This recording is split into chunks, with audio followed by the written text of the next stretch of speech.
Alhamdulillah saya diperkenankan bertemu dengan Habib Hussein Ja'far. Aduh, terima kasih. Ini guru saya nih. Favorit saya, selalu mengikuti acara beliau. Saya mau bertanya Habib, mohon izin.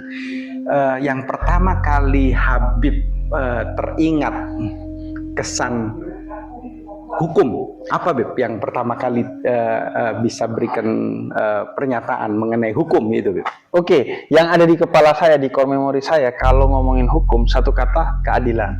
Oke, keadilan. Keadilan menurut Gustav, salah satu tujuan dari hukum selain rasa keadilan, kepastian, dan kemanfaatan utilitas. Oke, lumayan loh pengetahuan hukum saya. Oke, mantap. Karena memang, Bib, hukum itu bukanlah tujuan, Bib, tapi sarana untuk menuju keadilan, Bib. Betul. Jadi seperti itu. Kalau kantor hukum, apa, Bib, yang pertama kali terpikir? Kantor hukum yang pertama kali terpikir adalah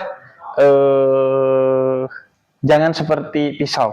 Dia hanya tajam ke bawah dan tumpul ke atas. Oke, bagaimana kantor hukum berpihak, keperpihakan kepada semua lapisan. Semua lapisan, khususnya kepada mustadafin. Oke. Orang-orang yang tersingkir. Jadi kantor hukum itu tidak hanya dijalani sebagai bisnis, tapi utamanya pengabdian kepada mereka yang membutuhkan.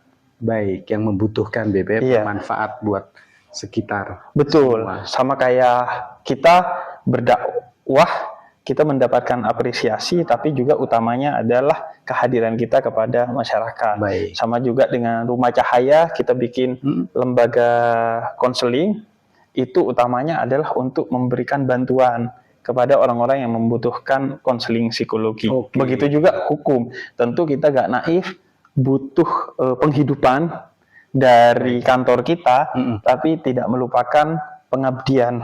Baik. Hukum kita kepada orang-orang yang membutuhkan.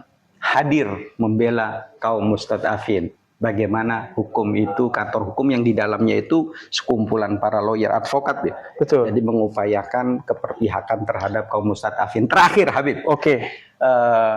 Advokat, ya, pada setiap kantor hukum itu ada kumpulan advokat, salah satu penegak hukum selain polisi, jaksa, dan hakim. Apa, Bib, harapannya bagi bangsa, bagi kehidupan sekitar terkait penegakan hukum di Indonesia saat ini? Harapannya, Habib, kondisi seperti ini yang Habib pahami, dan apa harapannya, Habib?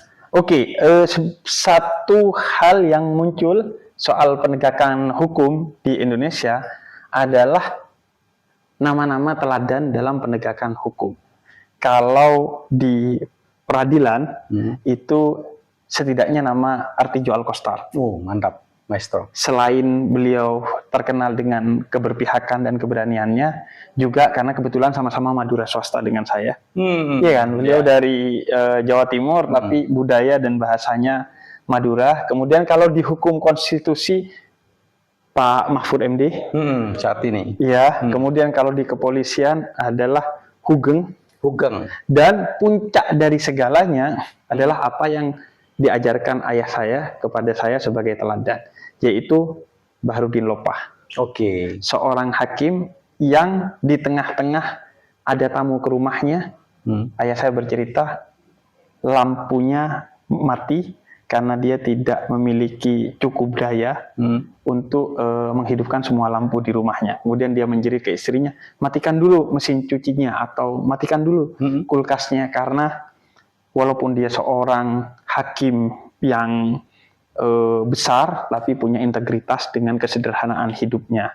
Baik, itu sosok beberapa model tokoh penegakan hukum, kepedulian, keperpihakan terhadap mustadafin. Kalau Hugeng kalau Hugeng kan karena cerita Gus Dur. Oke. Tentang polisi yang jujur itu, diantaranya polisi tidur dan Jenderal Hugeng. Jenderal Kapolri. Betul. Kalau Pak Mahfud MD ya karena kita melihat langsung bagaimana integritas beliau, dan lagi-lagi sama-sama Madura. Oke, gitu ya, kebetulan ya. Kebetulan. Bukan Maduranya, tapi nilai-nilai yang di bawahnya itu. Betul. Dan itu bukan kebetulan sebenarnya. Oh gitu. Itu kebenaran. Bersama Habib Hussein Al-Haddad.